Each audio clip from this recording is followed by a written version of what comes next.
Ang mutya ng Section E, naging mutya na rin ng TV5 nang bumisita dito kanina si Ashton Olviga. Inamin din po niyang kinabahan siya sa inaabangang kissing scene nila ni Andres Mulak. Nasa frontline na balitang yan, si MJ Marfori. Ikaw ang payapang hinahanap-hanap ko. From kantahan, tubuhatan ala Jafer.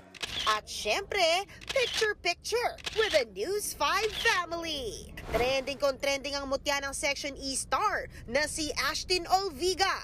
At para sa fans na nag-alala last weekend sa pagdumog kay Ash.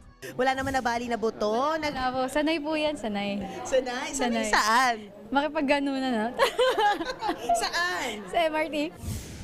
Yan ang cowgirl. Pero sabi ni Ashton, on cloud 9 pa siya sa init ng pagtanggap ng fans sa kanila ng co-stars na sina Andres Mulak at Robin Angeles. Before po, nagmo-mall shows po ako before, pero first time ko talagang ma-experience yung ganun, na pinupuntahan kami ng ganun kadaming tao talaga. Kaya sobrang overwhelming, sobrang nakakatuwa po talaga. Sinisilip ko, ay wow, hanggang 4th floor, tapos sinilip ko yung likod ng stage. Meron ding tao, grabe, sobrang dami. Hot topic din ang behind-the-scenes drop ng Viva sa highly talked about kissing scene nila Andres na umabot ng ilang take. Kwento ni Ashton.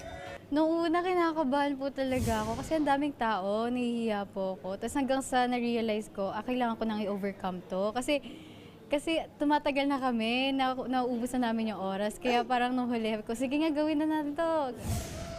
Dahil sa global success ng kanilang Wattpad adaptation series, makikita na rin ng Section E Nation ang Ash Dress Bin at buong cast together sa Grand Fans Day sa May 1. 20 minutes pa lang, sold out na agad ang tickets. Kaya naman, may day 2 na.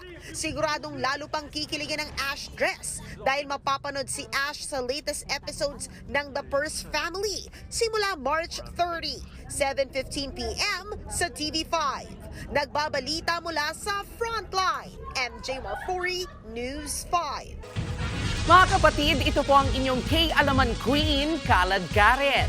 Always remember na ang K-Alaman ay K-Yamanan. Kaya para sa latest showbiz news at dagdag impormasyon, mag-follow at mag-subscribe sa social media pages ng News 5. K? Okay.